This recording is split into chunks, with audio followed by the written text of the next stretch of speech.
It's already started. The entire NBA is writing off Denver in this series, but Nuggets fans have seen this all before. Let's do a league-wide vibes check before a must-win Game 6 today on Nuggets Digest. Hey there, everybody. My name is Stuart Hicar, Colorado native, basketball fan, and also just a generally pretty good person, the kind of guy who would scooch over and make room on a crowded couch if you needed someplace to sit. Just solid guy, right? And before we get into basketball analysis and talking about our favorite team, there's something I need to show you, which is this guy right here. Did you know only 2% of our viewers are actually subscribed to this channel? Which means 98% of you are missing out on the best gosh darn basketball analysis this side of the continental divide. If you like what we do here at Nuggets Digest, hit that subscribe and like button to stay up to date with your favorite Mile High team. All right, now that is out of the way, what are we talking about today? Obviously, it's the fact that the Nuggets are in a tough position. Down 3-2 in the series with the Oklahoma City Thunder. It's understandable that a lot of the league and a lot of the sports world is fully out on the Nuggets. They just believe it's over, pack it in, OKC's the better team. They're a 1 seed, their bench is so deep, they've got the MVP. Why are you, just give it up. It's over, Nuggets. Sorry, blow up the team and do something different.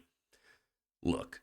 Are there changes we could make? 100%. Are there, in the offseason, a couple of changes and acquisitions that I think could really change the team in a positive way? Sure. But are we out of this series? No, absolutely not. We have been here before. This is something we have seen, and these guys are veteran players, most of which have a championship ring, who feel comfortable and who aren't scared with their back up against the wall. So everybody out there in, the news world who is just hating on this team suddenly because, hey, it's fun to hate on the guys we used to really like. Oh, Jokić is the MVP? Well, he can put up 40 points, but the Nuggets still lose. We get it. We understand. We hear that. And sometimes it's hard to see these tweets and headlines pop up that are all negative, doomer vibes about our team, about how we need to, go out there and get Kevin Durant next season. Kevin Durant's 36, 37 years old. Stop. What I think we need to be doing is hoping. I know it sounds crazy, but our team has been here before, and we need to support them right now more than ever. I know it feels a little bad. It's like, oh, I don't want to watch Game 6. It'll just break my heart again. We've all been there, but this is what sports is all about. It's about being the underdog. It's about coming back from unsurmountable odds. And honestly, in this particular condition, I do need to remind you, once again, we've been here before. This is the same team that came back from a 3-1 deficit in the playoffs twice. 2 times. The same series. If you were an NBA fan watching during that time, I don't think it's possible that you don't love the Nuggets. That was just such an iconic postseason performance from our 2 boys right over here, Jokić and Murray, that I just don't think there's any way to feel too worried. I know 3-2 is scary, especially with a team this good. And I'm not saying it's impossible for us to fall out of this thing. But it's definitely not impossible for us to win this. And that's what we need to be thinking about. The fact that this team has been here before, they've been here with their backs against the wall, and they know what they're doing. There's experience, there's a lot of veteran play on this team, there's a lot of guys with a ring on this team. And I think there is enough skill in that starting 5 to feel confident that we can win this series in 7. Just my opinion. With that said, though, I would like to look at some of the takes from around the league as well as some what our players are saying in quotes. First off, these are just the ESPN statistics when it comes to odds. The Oklahoma City Thunder, -130, are the odds-on favorite to win the 2025 NBA championship after their Game 5 win against the Denver Nuggets. That means that literally odds makers in Vegas truly believe they're willing to put their money on the line. They believe that OKC is the safe bet in these playoffs. And again, I can understand why they feel that way. But again, we've been here before. Folks have bet against us in the past, and we've proven them wrong. Jokić cannot be counted out as a player. I don't know if you remember at the end of Game 5 when he hit that crazy spinning turnaround jumper, but he's still got those shots in his bag. He's still got that leadership gene, and I just cannot wait for us to take this thing in 7 and see what everyone has to say. Another guy who's definitely talking out the side of his mouth, Windhorse, Windy, Brian, what are you doing? He said their starters ran out of gas late and their bench just wasn't there. Down the stretch, there was no relief. This was one team beating one great player last night. And in a lot of ways, look, I love Brian Windhorse. He's smart. He knows what he's talking about. And in this case, I do think he's generally pretty much correct. We have Jokić, and OKC has so many guys who are willing to do the work. And while I would most of the time bet on the better team, I just don't think you can count Jokić out in a series like this. And Jamal Murray can remind us why with this quote, "We're going to go play the game in Denver, and then we get to come back."